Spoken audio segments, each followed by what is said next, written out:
¿Qué tal? Buen día. Vamos a retomar hoy los contenidos de la unidad número 3 de este curso. Nos vamos a situar en los años 1970, 1980, un momento muy interesante para nuestra producción académica porque es el momento en que eh, los criminólogos y las criminólogas de nuestro contexto, tanto de Argentina como de Latinoamérica, diríamos que por primera vez comienzan a problematizar la cuestión de la importación de ideas. Esto es hacer conscientes del uso de las categorías teóricas, de los dispositivos importados, en el sentido de que se empieza a reconocer que son dispositivos o ideas pensadas en otros contextos, desde otras realidades y para otras realidades, y en consecuencia pasa a tener un lugar de mayor centralidad la preocupación por preguntarse si esas ideas y prácticas y dispositivos necesariamente tienen en el contexto local el mismo sentido que tuvieron en su contexto de origen. Esto es, si los problemas que pensaban los europeos o los norteamericanos de su época, de su momento, son los mismos problemas que interesan a la Argentina o a Latinoamérica de manera más amplia. El delito, la pena, la justicia penal, el sujeto que comete delitos son problemas comunes, pero no necesariamente tienen los mismos contornos, las mismas especificidades, los mismos matices en cada uno de los escenarios donde se piensa la producción académica sobre esos tipos de problemas. Entonces, si bien el tema de la importación de ideas es un tema que ha estado y va a seguir estando presente a lo largo de cualquier momento histórico que queramos mirar, ahora, por primera vez, y yo diría de un modo ya irrevocable en adelante y hasta nuestro presente, una de las cuestiones a considerar es el propio problema de la importación de ideas, la propia cuestión de si la agenda de problemas definida en los países centrales, en los países del norte global, es necesariamente la misma agenda que en los países del sur, si las respuestas teóricas que se dan necesariamente tienen que ser las mismas, o si en cambio la producción empírica de información sobre esos problemas nos da elementos para repensar, adecuar o ajustar estos problemas a nuestras realidades. Lo que no quiere decir cerrar fronteras a esos saberes, sino más bien prestar atención a cómo hacemos uso de esas categorías, a cómo definimos agendas de problemas, si simplemente las vamos a considerar como lo hacían, por ejemplo, los ilustrados, mayormente como problemas universales, o si en cambio vamos a prestar atención a las particularidades de nuestro contexto. Un tema que hoy tiene muchísima actualidad en nuestro país, que lo tiene probablemente a Máximo Soso como uno de los grandes exponentes de esta problemática, en alianza con autoras y autores de distintos lugares del mundo, en la construcción de la llamada criminología del sur, una criminología que busca construir un saber que dé un lugar preeminente a la consideración del contexto propio y que desde allí, en todo caso, sea muy atenta y muy crítica y muy reflexiva de cómo se relaciona con las discusiones y los debates en el norte. Y cómo también esa criminología puede aportar desde el sur hacia esos debates que se dan en otras partes del mundo. Pero bueno, nos vamos a situar en este momento histórico que habíamos propuesto en el programa del curso, que tiene que ver con los años 60 y 70 de la producción europea, norteamericana sobre el delito y la pena, y cómo en los 70-80 en Argentina y en Latinoamérica más ampliamente, la relación entre el saber local y el saber del allá, de esos escenarios del norte, comienza a volverse una relación más consciente, de la mano especialmente de lo que se llamó la criminología crítica latinoamericana o la criminología de la liberación a partir de los años 70 y 80 en nuestro país. Pero primero tendríamos que retomar muy básicamente, perdón, algunas características de las ideas del allá que son las que van a venir a nuestro contexto y van a empezar a ponerse en circulación. Básicamente me refiero al panorama que en los años 70 presenta la aparición de la llamada criminología crítica en Europa y en los Estados Unidos, eh, principio de los años 70, la palabra crítica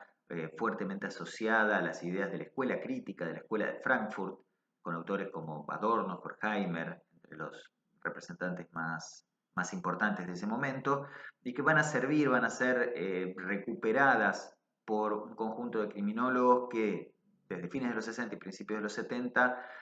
van a ofrecer una perspectiva nueva, renovada sobre los problemas del crimen y el castigo, especialmente construida a partir de una serie de ideas que podríamos llamar revolucionarias en este sentido. Nosotros desde las clases anteriores, donde habíamos dejado el legado del positivismo hasta hoy, lo que estaríamos salteando en materia de producción académica sobre el delito y la pena en los países del norte sería toda la parte de la sociología de la desviación, ¿no? La Escuela de Chicago, autores como Sutherland, Merton, las teorías de las subculturas criminales y demás. Todo eso pasó por debajo hasta llegar a los años 60 con las teorías del etiquetamiento, los enfoques de la reacción social. Bueno, buena parte de esas ideas que hemos pasado por alto en este curso, que no tiene la pretensión de ser una revisión exhaustiva de cada momento histórico de la historia del saber penal, sino más bien la de posarse sobre ciertos momentos claves, bueno, de todas maneras podemos recuperar algunas de esas ideas anteriores a los años 70 que fueron muy importantes para definir el tipo de producción que se llamó la criminología crítica, que todavía se llama así. Una de esas ideas revolucionarias, sin duda, fue la teoría del delito de cuello blanco, que se debe a Edwin Sutherland. Ustedes la habrán visto en otros cursos de esta carrera, así que yo no voy a profundizar sobre eso, pero solamente digamos que a finales de los años 30, principios de los 40, Sutherland escribe una serie de artículos que luego se transforman en un libro, Delito de cuello blanco, donde comienza a vincular la mirada o la preocupación por el delito y el castigo a un segmento de la sociedad que hasta entonces no aparecía en las narrativas o en las preocupaciones de los especialistas, que es el segmento de las clases altas o de los poderosos. Si bien la categoría de delito de cuello blanco de Sutherland no está reducida al dato de que la comisión del delito tiene como protagonista una persona proveniente de las clases altas, sino que es una categoría incluso más específica, ¿no? Sutherland lo definía como un delito cometido por una persona de respetabilidad y estatus social en el curso de su ocupación. Estas notas de respetabilidad y alto estatus social dejaban afuera a una serie de fenómenos que también tienen que ver con delitos cometidos por personas con poder o con dinero, pero que no necesariamente gozaban de esa respetabilidad. Pensemos los delitos de las mafias, de las altas esferas de las mafias. Y también debían ser delitos cometidos en el curso de la ocupación, ¿no? Estábamos dejando dentro de esta categoría delitos generalmente vinculados al orden económico, financiero, impositivo, que en general se ligaban con el tipo de actividades que habían logrado encumbrar a sus protagonistas. De todas maneras, esta categoría algo más circunscripta de Sutherland permitió iluminar en términos más amplios las relaciones entre el delito y las clases altas, ¿no? Esa intersección que no es exactamente la que abarca a Sutherland, pero que sí empieza a ser vista a partir de esa categoría, ¿no? Los poderosos también delinquen. El delito no es solamente obra de las clases desfavorecidas, no es solamente obra de los pobres, no es solamente el producto de un déficit, sea este déficit entendido en clave antropológica, en clave psiquiátrica o en clave social. El delito atraviesa a la sociedad y a sus distintos estamentos o clases de una manera bastante uniforme, solo que asume diferentes categorías según quiénes sean sus autores y cuáles sean sus características. Entonces, la idea de que los poderosos también delinquen va a ser una de las ideas revolucionarias y claves que la sociología de la desviación formula y que la criminología crítica recupera para su propia construcción teórica. Otra idea también muy importante son las ideas que nos traen los enfoques de la reacción social, ¿no? Años 60, autores como Howard Becker, Edwin Lemmer principalmente, problematizando la idea de que el control social sea una barrera contra el delito o reduzca el delito y planteando una tesis también disruptiva, la idea de que el control social en alguna medida produce el delito. Primero porque la sociedad es la que define qué conductas son delictivas y qué conductas no. No habría una esencia en el delito ni habría una esencia en el criminal, sino procesos de definición que terminan atribuyendo a determinadas conductas un atributo disvalioso y no haciendo lo mismo con otras conductas. Pero a su vez, sobre todo en las investigaciones de Lemmer sobre la desviación secundaria, con la idea de que en buena medida esos procesos de señalamiento público de la desviación o del delito, esos procesos de criminalización, la policía deteniendo a una persona, haciéndola pasar una noche en la comisaría, el sistema judicial enviando a la cárcel a otras personas, también en alguna buena medida terminan siendo ellos mismos, si se quiere recuperar el término factores o procesos, mejor dicho, criminógenos. Eh, Muchas veces la experiencia de ser señalado públicamente como delincuente, de ser etiquetado como tal, termina siendo el disparador de una carrera desviada o termina reforzando ciertas identidades desviadas que hasta entonces quizás no estaban totalmente consolidadas. Los autores veían que en la experiencia de muchos jóvenes el delito podía ser inicialmente una conducta más bien esporádica, con la que no tuvieran necesariamente un compromiso irrevocable, la idea de personas que se movían entre el mundo convencional y el mundo del delito de una manera más ambigua o oscilante, sin necesariamente adherir de manera definitiva a uno u otro. Eh, Mazza como un autor muy interesante en esta línea, o Sykes con las técnicas de neutralización, o los conceptos de valores subterráneos, eh, o el concepto de deriva de Mazza, ¿no? La idea del sujeto a la deriva entre el mundo convencional y el mundo del delito. Y en esas narrativas muchas veces aparecía que justamente el contacto con las instancias, especialmente con las instancias oficiales del control social, la experiencia de haber sido llevado por la policía, de haber pasado noches en la comisaría, de haber entrado en un establecimiento penitenciario, contrariamente a lo que se asumía, terminaba siendo una experiencia reforzadora de una identidad desviada en muchos casos. Entonces acá tenemos una idea disruptiva, ¿no? El control social no necesariamente, no siempre reduce la criminalidad, no tiene que ser visto de manera crítica como una barrera contra la criminalidad, sino en cambio tiene que ser pensado también en muchos casos como una instancia no solo de señalamiento y definición de problemas, sino también hasta de reforzamiento de ciertas identidades desviadas. Ni el delito ni el autor tendrían una esencia que el criminólogo deba descubrir. Al criminólogo debería interesarle, o a la criminóloga más bien, estudiar esos procesos de señalamiento, de definición de ciertas conductas como delictivas y también de puesta en práctica de ese aparato, de ese programa criminalizador. ¿Cómo es que los tribunales de justicia procesan y condenan a las personas, la policía las persigue, cómo se orienta el sentido específico de la persecución penal, cómo se ejerce el control social, pasa a ser un tema en agenda, un tema que uno podía inferir en algunas ideas del interaccionismo simbólico de la Escuela de Chicago, como ya insinuado, e incluso en las teorizaciones de Sutherland, como un tema que podría aparecer ahí, quizás no tan consciente, pero que autores como Becker van a retomar deliberadamente. Becker en Outsiders 1963 dice partir de algunas ideas del interaccionismo simbólico que van a ser claves para su construcción. Y sobre todo un cuestionamiento a esta imagen consensual de la sociedad, ¿no? Una idea que con distintos matices y metáforas estaba presente entre los ilustrados, entre los positivistas, y también podríamos decir entre la sociología de la desviación, que tendía a pensar en el problema de la integración cultural y desde allí al desviado como un sujeto que por distintas razones no se ajustaba a lo que la sociedad esperaba de él, no se conformaba con lo que la sociedad proponía como metas de vida deseables, no adoptaba los caminos, las estrategias o los mecanismos socialmente aceptados y legitimados para recorrer los caminos que la sociedad señalaba como culturalmente aceptables, esto es Merton básicamente, y se desviaba de ellos, sea rechazando metas, rechazando medios, etc., ¿no? Los teóricos de la subcultura, por su parte, pensando cuáles eran los problemas que llevaban a ciertos jóvenes a integrarse a esas bandas delincuentes como una estrategia de adaptación a problemas que la sociedad les ofrecía. Bueno, en fin, Albert Cohen, Klauer, Dolin, una serie de autores muy interesantes en esta línea. Todas estas ideas, con sus cambios, sus matices y sus diferencias, por supuesto, de alguna medida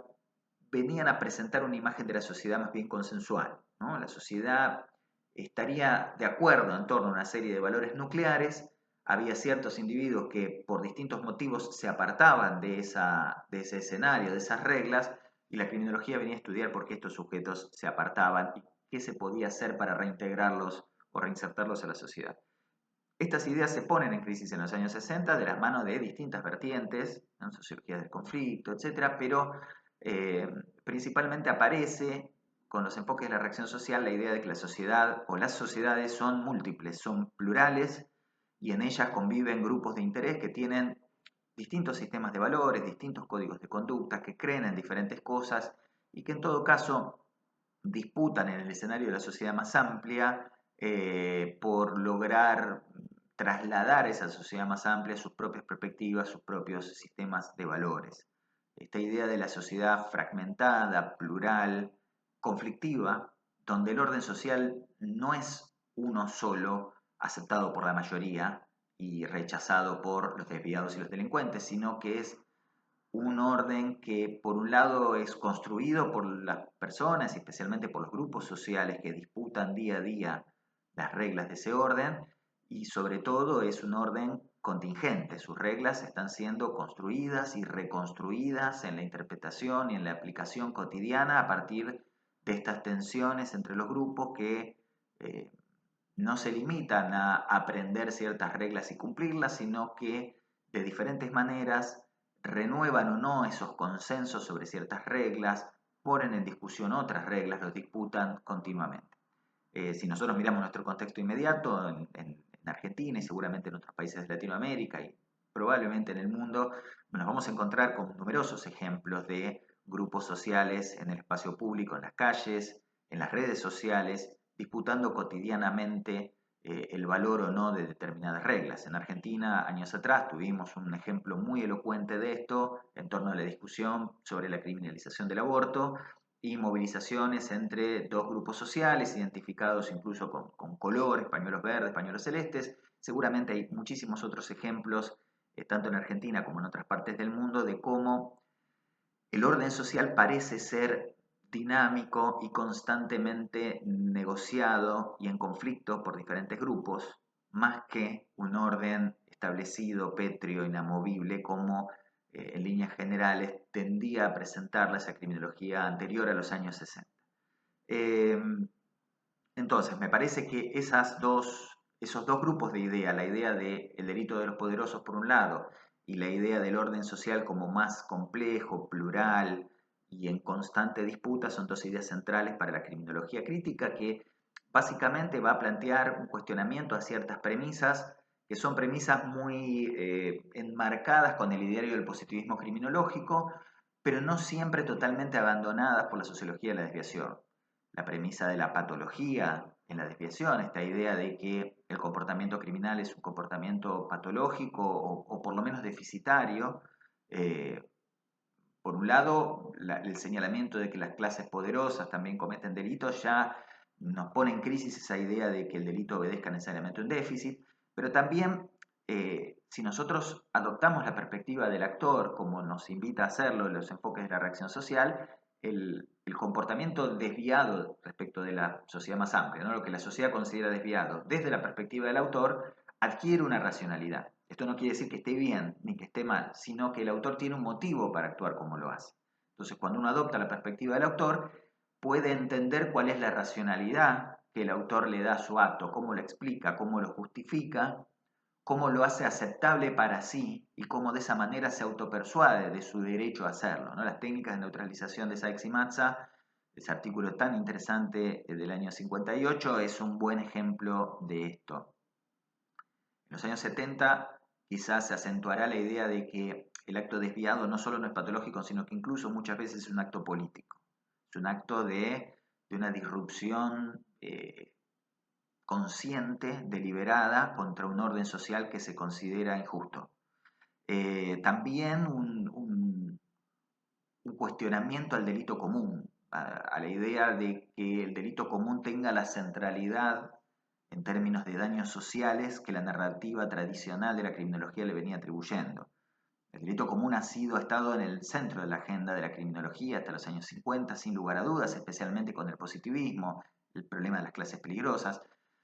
Para estas criminologías de los años 60 y 70, el delito común quizás estaba sobrerepresentado. Existía y causaba daño, pero probablemente no causara el mismo daño que causaban otros problemas sociales, los accidentes de tránsito. Por ejemplo, en Latinoamérica podríamos decir los golpes de Estado, las dictaduras, que sin embargo tendían a estar fuera de la agenda de las preocupaciones, que seguían poniendo al delito común casi como si fuera un chivo expiatorio de los males sociales. Y otros cuestionamientos más al carácter determinado del sujeto, al correccionalismo, ¿no? A la idea de que la cárcel pudiera ser el lugar de solución de los problemas vinculados con el delito. Todo esto termina dando lugar o terminan siendo elementos claves para el nacimiento de la criminología crítica a principios de los 70. Simplemente podemos mencionar a una obra central en esta dirección, que fue La Nueva Criminología del año 73,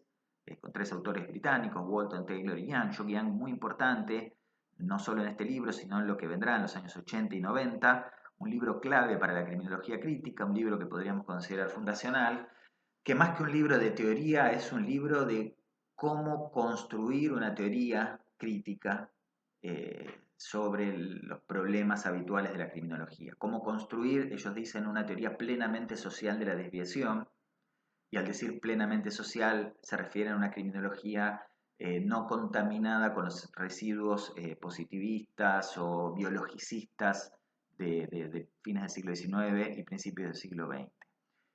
Y sobre todo, un libro que propone establecer una nueva relación entre el investigador y su problema y su objeto de investigación. La idea muy cercana a la escuela de Frankfurt, a la teoría crítica en materia sociológica y filosófica, de que no es posible construir un conocimiento neutral, un conocimiento objetivo.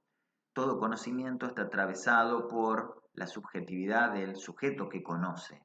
Y por lo tanto, lo mejor que podemos hacer con esto es sincerar ese grado de subjetividad y tratar de hacer algo, asumir un compromiso entre el investigador y su objeto, y su obra, ¿no? Asumir el carácter político del investigador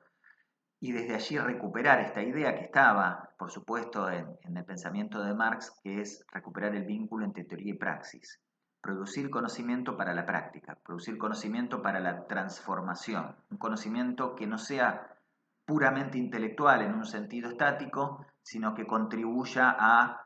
cambiar el estado de cosas que se percibía injusto. Esto que hasta los años, que comienzo de los años 70 se iba a proyectar, incluso hasta la actualidad, de una manera muy vertiginosa,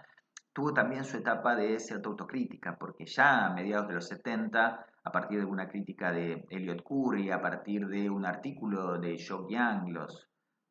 la criminología de la clase obrera del año 75, donde parece hacerse cargo de algunas críticas, se vuelve problemático en el sentido de que quizás estas narrativas de los 60 y 70 tendían a ser lo opuesto que adjudicaban al positivismo criminológico, esto es, tendían a sobrerepresentar al delito sin víctima, tendían a pararse generalmente en ejemplos de temas que eludían algunos problemas muy centrales o muy sensibles a los grupos sociales, como el delito común, ¿no? Pasamos de la sobrerepresentación del delito común a casi el olvido del delito común. eh, y entonces, bueno, este proceso de crítica y de autocrítica de lo que se llamó el idealismo de izquierda y su respuesta en el realismo de izquierda, que por supuesto no vamos a desarrollar acá, también hay que tenerlo en cuenta porque también va a ser importante para nosotros. Pero bueno, es momento que nos metamos en cómo nuestros contextos locales recibieron estas ideas y comenzaron a trabajar con ellas. El contexto de Argentina y de Latinoamérica de los años 70 y 80, al igual que en los momentos anteriores, es un contexto en el cual la traducción, el viaje de estas ideas hacia nuestros países va a ser central en la formación de nuestros saberes. Otra vez nos vamos a encontrar con ahora criminólogas, mujeres cada vez más numerosas y relevantes, y también criminólogos van a partir de toda esa literatura disponible, de esa discusión de los países centrales, pero que a diferencia de lo que sucedía en periodos anteriores, como lo adelantaba al comienzo, van a ser muy críticas y conscientes de que esa elaboración teórica era una elaboración importada y que por lo tanto había sido pensada desde contextos diferentes y ello significaba que no podía ser simplemente bajada, recibida, trasvasada a nuestro contexto sin más, sino que eso iba a requerir una serie de ajustes. Por lo tanto, hay todo un bagaje de literatura anglosajona y también italiana que va a comenzar a ser traducida. Y menciono a los italianos porque hay autores claves como Pavarini, Melosi, Ferraioli, Barata, Ferraioli quizás un poco más acá en el tiempo y más vinculado al ámbito jurídico, pero también lo jurídico va a tener mucha presencia, como vamos a ver, que va a empezar a ser leída por las autoras y los autores locales. Se va a plantear en esa producción de lo que nosotros podríamos denominar como, no solo acá en este curso, sino que en general adoptamos la idea de la posibilidad de denominarlo como algo así como una criminología crítica local, eh, se va a adoptar este rechazo al positivismo, esta idea de renovar los enfoques consensualistas de la sociedad, patologicistas de la sociedad, y repensar la criminología en esa clave, pero también al mismo tiempo se va a plantear que esa vieja criminología, la criminología del positivismo, es una criminología que además de ser elitista, burguesa, correccionalista, es extraña al contexto local. Y esta va a ser una crítica muy interesante y muy original de nuestro contexto, porque obviamente esa crítica no podía estar en sus contextos de origen. El positivismo debía ser rechazado por sus propias características, pero también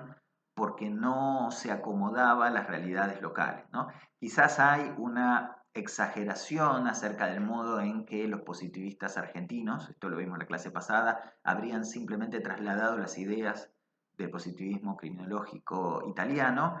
Lo vimos en la clase pasada, esto está muy presente en el texto de Soso, Traduttore e Traditore. Hemos visto que los positivistas locales en buena medida adecuaron y ejercieron una labor bastante crítica de ese contenido, pero bueno, en este momento se pensaba que los positivistas locales venían reproduciendo al positivismo, trasladándolo sin demasiados ajustes, y entonces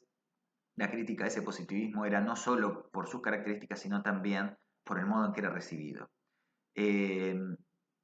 y entonces desde ahí lo que se va a plantear es el desafío de poder construir no necesariamente de cero una criminología propia, pero sí una criminología que tomando la influencia, los textos, las investigaciones, las ideas del norte global, pudiera reconstruirlas, reelaborarlas, adecuarlas al contexto local. Y para eso tenemos que ver ciertas características que tuvo el campo criminológico de ese momento, que no son las mismas características que en la actualidad, porque, entre otras cosas, los años 70 y 80 en Latinoamérica y en Argentina en particular, nos marcan que el campo criminológico estuvo fuertemente influido por la presencia de juristas, de personas que tenían una formación de base ligada al campo del derecho y no tanto al de la sociología, que también los hubo, por supuesto, pero ese relativo predominio de juristas, o por lo menos la idea de que los juristas tuvieron una voz muy escuchada en todo este proceso, le va a dar a la producción local una característica bastante peculiar, que es la idea de autoras y autores que están con un pie en la criminología y un pie en el derecho penal. Y cierta conexión entre las ideas de la criminología crítica y la idea del garantismo penal, ¿no? Como mundos que no son el mismo, pero que se retroalimentan, como que tienen por detrás algunas líneas narrativas comunes que les presentan esas afinidades teóricas e intelectuales. Y a su vez, quizás por las características propias del campo del derecho, un campo más vinculado al mundo del deber ser, al mundo de las reglas, los valores y las abstracciones, podemos pensar las características de la producción de ese momento como un momento en que la producción criminológica se va a alejar del campo empírico, sobre todo si lo comparamos con lo que fue el positivismo en la Argentina, y va a empezar a ascender a ciertas instancias de producción de conocimiento más ligado a las características del conocimiento de la ilustración, esto es, un conocimiento más teórico, una aproximación más teórica a los problemas, más desligada de la necesidad de tener que probar, que dar cuenta, de demostrar las preposiciones. Quizás podríamos decir, para ser más claros en esto, que la producción criminológica en Argentina y en Latinoamérica en los años 70 y 80 va a tender, por supuesto con excepciones, con matices importantes, pero va a tender a tener una característica más propia de la filosofía o del ensayo político, ¿no? Autores y autoras que se van a parar en grandes categorías teóricas y que van a discurrir de manera más bien teórica sobre esas categorías, sin una bajada al campo empírico tan minuciosa, tan exigente como la que venía proponiendo, por ejemplo, el positivismo criminológico. Esta idea también alimentada por la creencia de que en América Latina el problema del delito e incluso el problema del control social al delito, el problema del castigo, eran problemas evidentes. Y como eran problemas evidentes, no necesitaban de tanto celo en la investigación empírica. Eh, entonces, este relativo predominio de juristas en el proceso de elaboración de ideas en torno al delito y la pena va a darle a la literatura criminológica un perfil fuertemente influido por el campo del deber ser, ¿no? Construir conocimientos sobre el poder punitivo para poder producir cambios sobre él. Eh,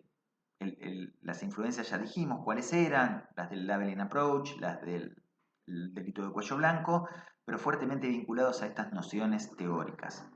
Y a su vez va a ser una producción que mirará con especial atención no tanto al delito, sino al control social, y no cualquier control social, sino al control social formal del Estado, esto es, al llamado poder punitivo del Estado. Quizá por dos géneros de razones. Uno, que podemos atribuir a la importación de ideas. A partir de los enfoques de la reacción social, Europa y los Estados Unidos estaban mirando preponderantemente a los controles sociales como tema privilegiado de la criminología, en mayor medida que a la desviación o al desviado como ejes que habían sido recurrentes hasta entonces. Entonces había una invitación de esa literatura importada y traducida hacia mirar el control social. Pero también porque el contexto local ofrecía buenas razones para concentrarse en el poder punitivo, no solo porque el poder punitivo a nivel local, los poderes punitivos, los sistemas penales argentinos, latinoamericanos, se revelaban como sistemas eh, autoritarios, violentos y poco efectivos en términos de reformar a los delincuentes. Pensemos en las crisis del ideal de rehabilitación allá por los años 70,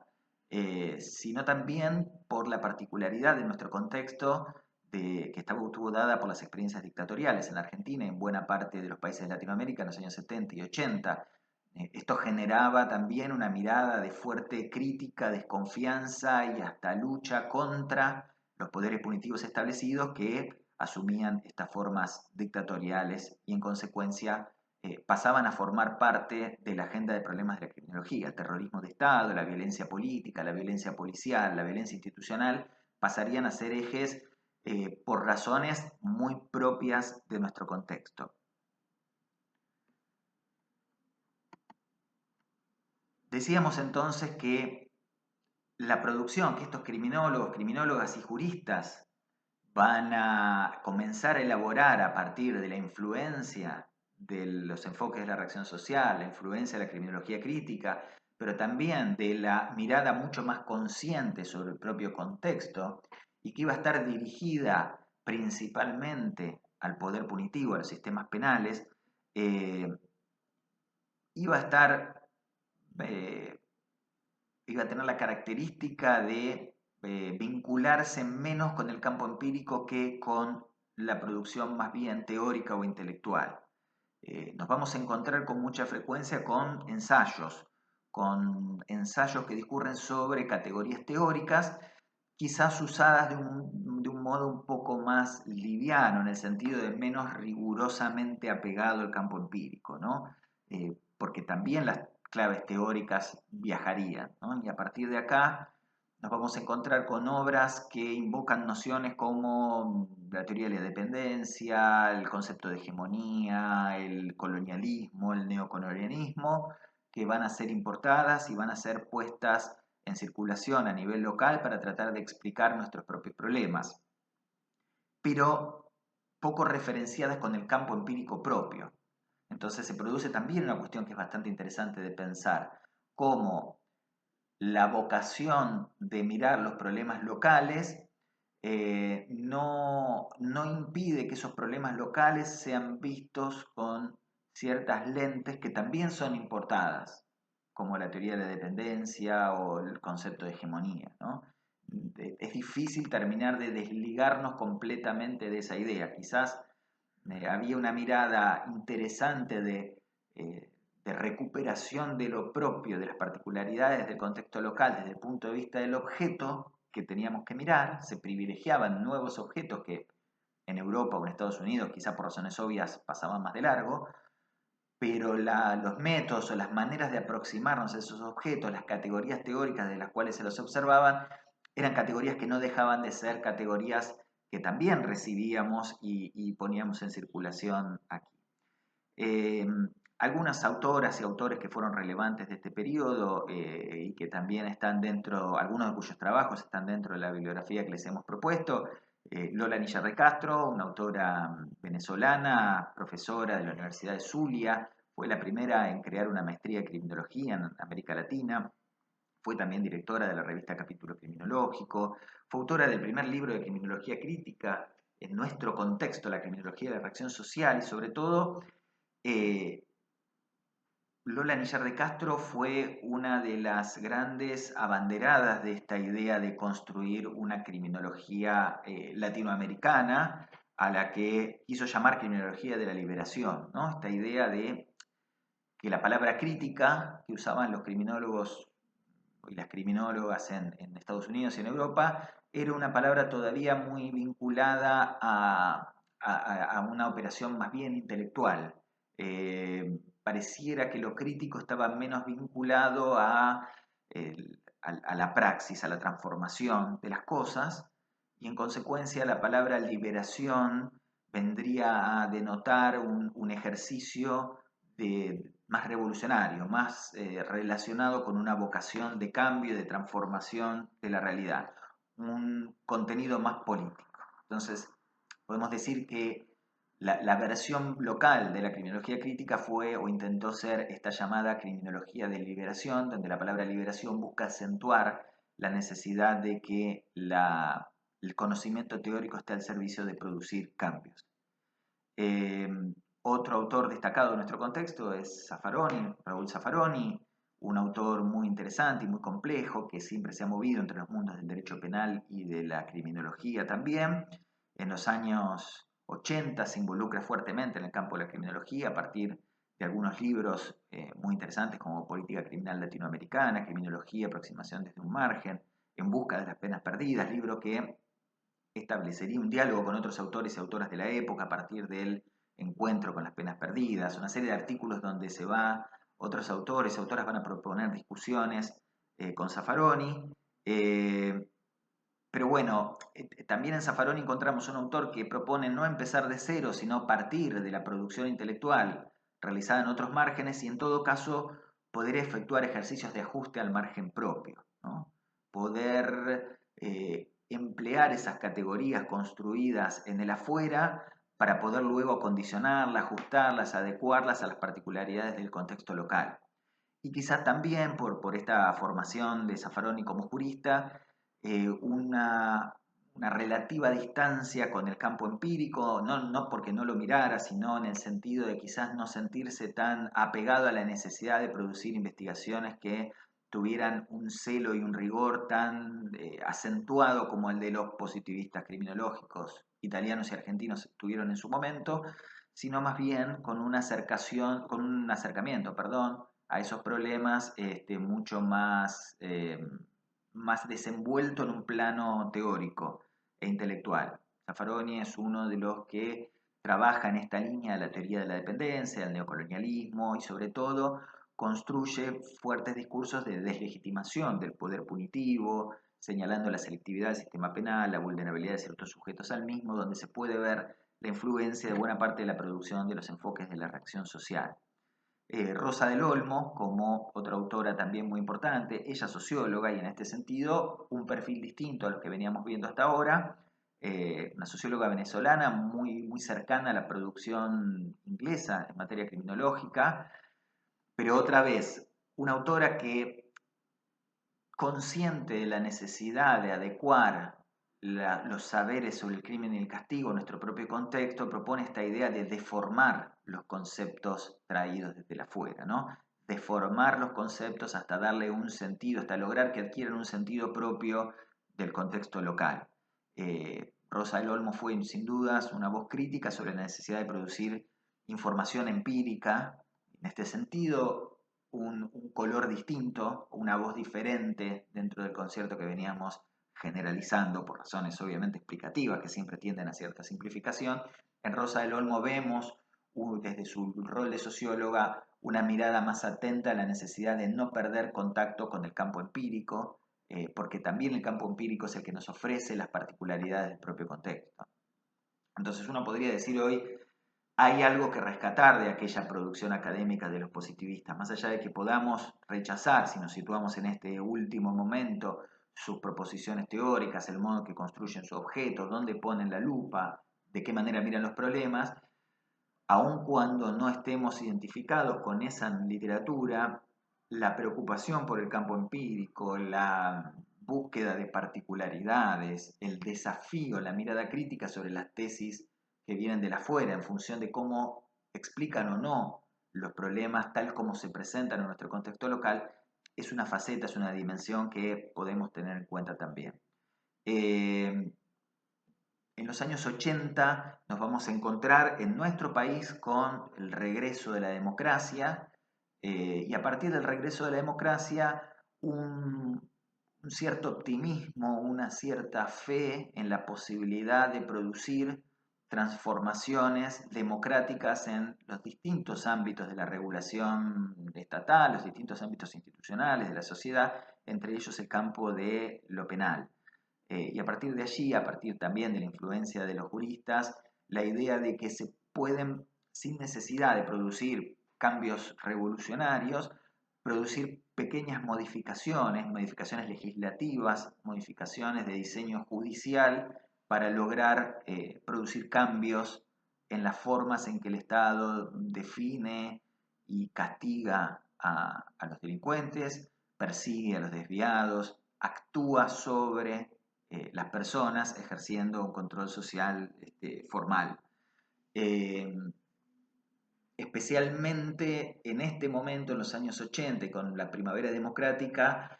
se ve particularmente fortalecida esta alianza entre criminología y derecho penal, esta alianza de una versión de criminología crítica o latinoamericana o de la liberación con ciertas vertientes del derecho penal mínimo, del garantismo penal, autores como Ferraioli que van a ser claves en influir las ideas de los autores locales, la idea de sancionar leyes que redefinan nuestra legislación penal, que redefinan nuestros procesos penales. En Argentina y en Latinoamérica en general, a partir de mediados de los años 80, en materia procesal vamos a asistir a este fenómeno de la llamada reforma procesal latinoamericana, con autores tan importantes en nuestro país como Julio Mayer y otros que lo secundaron en esta tarea de pensar que el proceso de democratización requería también de la democratización de nuestros sistemas de justicia penal y que esa democratización vendría de la mano de dejar atrás los sistemas inquisitivos que atravesaron nuestra legislación y también nuestra cultura durante siglos, prácticamente desde que nos constituimos como país y dictamos códigos procesales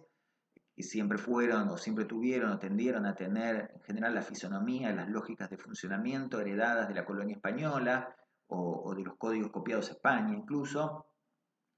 y la confianza en que la democratización de los sistemas de justicia podía venir de la mano de pasar hacia sistemas acusatorios traídos de los sistemas anglosajones, especialmente de los Estados Unidos, con la fe en que estos sistemas traerían mayor democratización, mayor transparencia, publicidad en los juicios, participación ciudadana a través de los jurados populares, igualdad de armas entre las partes en litigio, en fin, una fuerte confianza en que los cambios legislativos y los cambios en el diseño institucional podían traer aparejados cambios reales en las prácticas y disminuir los niveles de violencia y aportar mayor racionalidad a la forma de tramitar los procesos penales y ejercer los castigos. También la idea de que de la mano de eso vendrían mayores cuotas de eficiencia en la gestión de los conflictos penales. Un tema de la reforma procesal penal que requeriría de todo un curso completo para reflexionar sobre ella, sobre todo porque, por lo menos en Argentina, a partir de los años, o mediados de los años 90, cuando la crisis de seguridad se instala, es posible observar que quizás esa reforma haya sido más efectiva en términos de conseguir sistemas judiciales más eficientes, en términos de entenderlos como sistemas que lograban obtener mayores condenas en menor tiempo, pero quizás todavía con una deuda en materia de respeto de las garantías, participación ciudadana, que muchas veces terminaban o sacrificadas a expensas de la mayor eficiencia o quizás no teniendo la centralidad que las promesas parecían augurar, ¿no? Esta idea, esto es una opinión muy personal, de que ciertas soluciones que se propiciaban como alternativas y para casos menores, como el juicio abreviado, terminaron imponiéndose de una manera tan mayoritaria que hasta desdibujaron el que quizás era el gran caballo de batalla, la gran carta de presentación del acusatorio, que era el juicio oral y público. Pero bueno, eso es quizás un tema bastante lateral para un curso de criminología. Lo que quiero decir es que también la reforma procesal latinoamericana, así como las reformas de los códigos penales, tradujeron esta renovada confianza del derecho penal en alianza con estas miradas críticas de la criminología, de que se podían producir pequeños cambios sin necesidad de emprender grandes revoluciones para operar transformaciones sociales reales. Una confianza que todavía tendríamos que, o podríamos discutir largamente, pero que bueno, en este momento histórico fue clave. Quizás podría encontrar un parangón con lo que fue el realismo de izquierda en Gran Bretaña, ¿no? Esta idea de sectores del progresismo del campo criminológico que habiendo perdido la gran batalla a partir de la llegada al poder de Thatcher y viéndose imposibilitados de producir grandes transformaciones en todo lo que dependiera del gobierno a nivel del Reino Unido, sí conservaban algún grado de influencia en determinados gobiernos locales, municipales o estaduales, a partir de los cuales podían producir o intentar producir pequeñas reformas para tratar de obtener determinados cambios. Pero sobre todo lo que nos interesa de los años 80, sobre todo de mediados de los 80 en adelante, es que puede observarse que pese a esta alianza entre criminología y derecho penal, que quizás marcó un campo demasiado ligado al mundo del deber ser y hacia la reflexión teórica, de mediados de los 80 en adelante y en la actualidad especialmente, hay una renovación de la reivindicación por volver al campo empírico, especialmente a partir de la vuelta a la sociología. Podríamos llamar una suerte de vuelta a la sociología. Desde los 90, 2000, 2010 en adelante, el campo de la criminología, al menos en nuestro país, en la Argentina, otra vez está dominado por la investigación social. No necesariamente la sociología, pero sí la idea de que la producción académica debe ser una producción ligada a la lógica de la investigación social y por lo tanto a la recuperación del campo empírico. Y en este sentido, el regreso a las técnicas cualitativas, las encuestas de victimización, que a partir de los años 80 va a ser clave, y la aparición de ciertos espacios de difusión de esta manera de producir conocimiento, en particular la revista Derecho y Sociedad a partir del año 87, pero muchas otras revistas, muchas maestrías, esta carrera de especialización en criminología, que tienen un perfil, también la maestría en criminología de la Universidad Nacional de Quilmes, la maestría de la Universidad Nacional del Litoral, Mar del Plata y otras más, que tienen un perfil fuertemente ligado a la idea de recuperar el vínculo con el campo empírico como forma validada y legitimada de producción de conocimiento en nuestro saber. Esto entonces nos dice que esta influencia del derecho penal o esta mirada muy consustanciada con los problemas del deber ser del derecho penal de los años 80, hoy no parece ser tan así, sino que la criminología local parece haber adquirido una mayor autonomía en este sentido y haber recuperado en buena medida este necesario vínculo con el campo con el campo empírico, con la experiencia, con la producción de información para abastecer de soporte a las premisas teóricas que se formulan desde este margen. Y sobre todo lo que les señalaba al comienzo, un un renovado compromiso con la necesidad de construir información y teoría sobre el delito, la pena, el sujeto que comete delito, la justicia penal, los sistemas de control del delito, desde una mirada propia que sin cerrarse a lo que el mundo está diciendo e investigando, que en contacto con el mundo, como no puede ser de otra manera, sin embargo, tenga particular atención, interés y sensibilidad a los desafíos específicos que nuestro contexto nos ofrece, a las herramientas de las que disponemos en nuestros propios contextos y al modo en que podemos construir un conocimiento eh, que se adecue, que se ajuste a explicar lo que nos pasa y los posibles caminos de abordaje para enfrentar los problemas de esto que nos pasa. Bueno, muchas gracias.